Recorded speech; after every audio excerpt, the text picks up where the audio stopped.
स्वागत। आज हम बात कर रहे हैं पैसे से जुड़े मनोविज्ञान की। मॉर्गन हाउसल की किताब है द साइकोलॉजी ऑफ मनी और उसी के कुछ जरूरी हिस्सों पर आज हम थोड़ी गहराई से बात करेंगे। हाँ, ये किताब असल में हमें याद दिलाती है कि पैसा सिर्फ नंबर गेम नहीं है। बिल्कुल। ये दिमाग का खेल ज्यादा है। मतलब कैसे हम सोचते हैं पैसे के बारे में, यही शायद तय करता है कि कोई अमीर बनता है या नहीं। सही कहा। तो आज हम इसी किताब से कुछ बड़े आइडियाज लेंगे, जैसे कि पैसा कमाना, उसे बचाना और उसका असली मतलब समझना। ये सब हमारी सोच पर कैसे टिका है। हाँ, तो सबसे पहली बात जो मुझे दिलचस्प लगी वो ये कि पैसा कमाना और उसे पास रखना, ये दो बिल्कुल अलग चीजें हैं। हाँ, बिल्कुल अलग हुनर है ये। किताब में जैसे हर्षद मेहता का जिक्र है, करोड़ों कमाए और फिर सब चला गया। तो पैसा कमाने के लिए क्या बस हिम्मत चाहिए, बड़े दाम लगाना? देखिए, कमाने के लिए शायद वो जरूरी हो, रिस्क लेना, मौके पहचानना, पर पैसा टिकाने के लिए उसके लिए एक अलग ही सोच चाहिए। अच्छा, किस तरह की सोच? उसके लिए चाहिए सब्र, थोड़ा सा डर भी, ताकि लापरवाही ना हो, और अनुशासन, मतलब रोजमर्रा के छोटे छोटे सही फैसले लेना। ये जरूरी नहीं कि जिसमें कमाने की हिम्मत हो उसमें बचाने का अनुशासन भी हो। ये तो है। कमाने वाला शायद ज्यादा खर्चीला भी हो सकता है। इसीलिए दोनों अलग बातें हैं। अच्छा, और इसी सोच से जुड़ा एक और पॉइंट है, कंपाउंडिंग, मतलब चक्रवृद्धि ब्याज।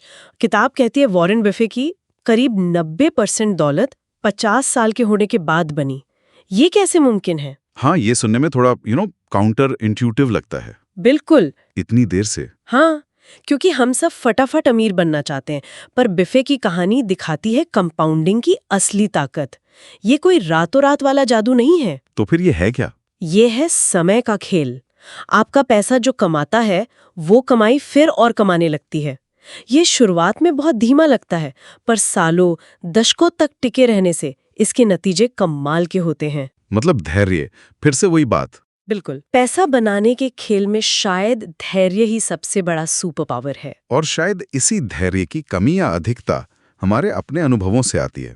किताब कहती है कि पैसे को लेकर हर किसी की कहानी अलग होती है। हाँ, ये बहुत जरूरी बात है। हम सब पैसे को अपने बचपन, अपने परिवार, अपने माहौल के चश्मे से देखते हैं।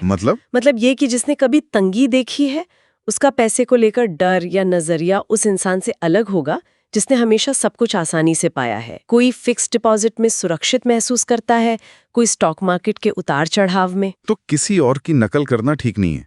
जैसे वो अमीर बना वैसे मैं भी बन जाऊं? नहीं, वो खतरनाक हो सकता है, क्योंकि उनकी कहानी, उनके हालात, उनके लक्ष्य, वो सब आपसे अलग हो सकते हैं। अपनी परिस्थितियों को समझना, अपनी मनी स्टोरी जानना ज्यादा जरूरी है। और दूसरों को देखकर एक और चीज होती है, दिखावा। महंगी गाड़ी, बड़ा घर। किताब कहती है ये असली दौलत नहीं है। अक्सर नहीं, ये वो पैसा है जो खर्च हो चुका है, हो सकता है लोन पर लिया हो। अच्छा। हाँ। असली दौलत वो है जो दिखती नहीं। वो पैसा जो बचाया गया है, निवेश किया गया है, बैंक बैलेंस, स्टॉक पोर्टफोलियो, ये सब अदृश्य हैं। तो अमीरी दिखती है, दौलत छुपी रहती है। बिल्कुल। इसलिए दिखावे से ज्यादा जरूरी है चुपचाप बचत करना, संपत्ति बनाना। वो ज्यादा टिकाऊ है। और अंत में शायद सबसे गहरी बात, लोग इतना पैसा चाहते क्यों हैं? क्या बस चीजें खरीदने के लिए? किताब का तर्क है कि नहीं, असली वजह कुछ और है। क्या?